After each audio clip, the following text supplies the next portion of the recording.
Thanks so much for your time. Hi, thank you. Good morning. So, Dr. Anin, one of the major concerns that was raised when the agitation around Menzgold, particularly the customer scheme, was the security implications on the nation. Now, we are hearing where that Nana Mensah has been found. Would you say that situation has changed or it's still volatile? No, I think it's extremely volatile. And I think the handling and the communication around Menzgold has been extremely ineffective and downright incompetent. Let me try to give you two particular examples. Majority of those who have saved with Menzgold are small savers, ordinary people who have been presented with a scheme that they thought was legal and therefore have pulled in their monies to invest. Now, the narrative around such people or these investments have been that, oh, well, look, we really don't care. You people are very greedy, so you put your money in there. Now, which is wrong? When you live in a functional state, the regulatory and oversight institutions must ensure that criminal enterprises are not successful. Now, in the position in which I occupy, I am routinely, my background is routinely checked when I want to do things. Critical intelligence and oversight and regulatory institutions check my background. I remember once I was going to do an activity and my background was checked. And they wanted to go back to my schooling days in Denmark. And I said, look, but why don't you check where I am now? They said, no, we need to go all the way back. So it is the failure of state institutions to check the background of this individual. That is number one. The failure to check the background of the people around him in his team.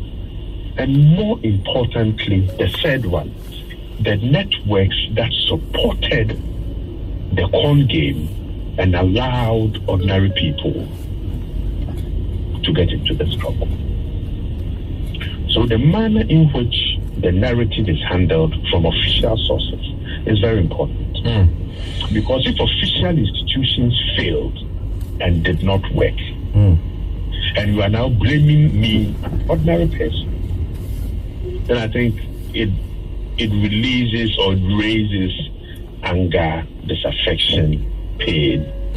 And when all those things come together, and we are talking about fairly huge numbers, they can become a little bit difficult to control. Now, Doc, a quick one on the points that you just raised, as in they should have checked Nana Mensah and his cohorts as you were checked in the past. They have argued in the past, I'm talking about government institutions like the BOG, that Nam1 was not regulated. It was operating outside their ambit, so that, for instance, they could not apply the fit and proper test to him at the time. And that is why, for instance, they resorted to public warnings, because he was operating outside their regulatory framework. What was the language of the public warnings? You see, communication is not just the words that you use. They must be framed and presented in a manner that people appreciate and understand the seriousness. Look, the storytelling and the alleged collusion by important people in allowing some of these things to go on raises concern. And I think it is crucial that people should not come back and try to wiggle out of their failures. Look, how did Nam1 escape his bail? Will those who failed to check him and prevent his escape also say that, well, we told the people of Ghana he was a con man, and therefore, if they themselves did not arrest him and we have failed in arresting him, that is not our responsibility? There's a dangerous development beginning in this country where when institutions fail, and when they fail woefully to act, that may have dangerous implications on community and societal stability. They use unnecessary English words.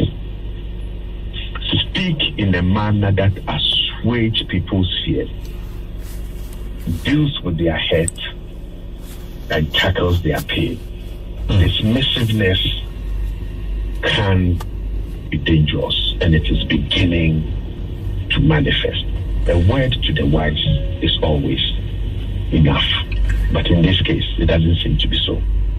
Speaking of to assuage these people's fears and to listen to them and to find ways of saying, how can those who have been criminally liable also be dealt with? We cannot let it hang. You've already given some answers to my next question, because I was going to... As an old school teacher, I have a tendency to do that, but I hope they were the correct answers. Yes, so let me ask it well, so that if there is more that you need to add, because my curiosity was that now, we just spoke with Justice Remsai, a lawyer quite experienced in these matters, who tells us it is highly possible that Namwan will not land in Ghana anytime soon. Yeah. Save the diplomatic dealings that Ghana has with United Arab Emirates. That may not happen. So, considering that it's a possibility, and from your saying that the situation security-wise is very volatile, how would you propose, what handling would you propose to government and the security agency so things do not get out of hand? Well, let me take the government and the security agencies out of my answer, because they will then get angry. And then their anger will be channeled towards me. You see, one is the language. When you are a representative of a state, then X number of your citizens are hurting. And you come up and say, look, people, guys, you are very, very greedy. That is why you fell into this trap. So look, the wahala is your own. You are on your own. That is wrong communication. Okay? My concern is the symbolism of the communication. How do we assuage people's heads, their fears, and their pain? Okay, there are other things I can say. I will leave it now. But when people get angry and life is not worth living, others will capitalize on that anger and turn it into something else.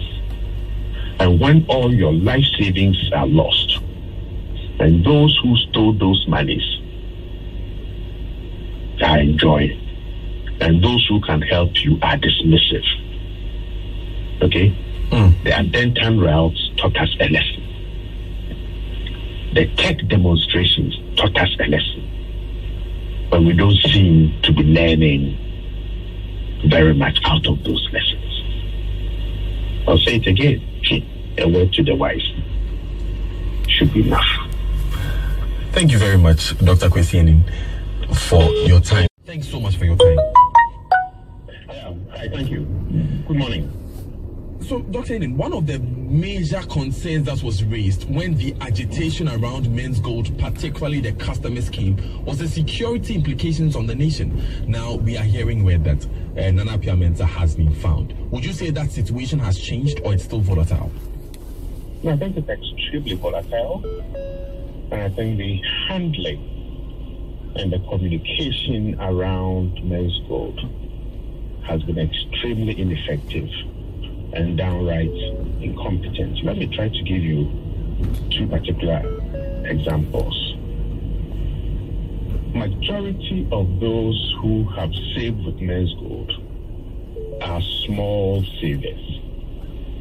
Ordinary people who have been presented with a scheme that they thought was legal and therefore have pulled in their monies to invest. Now, the narrative around such people or these investments have been that, oh, well, look, we really don't care. You people are very greedy, so you put your money in there.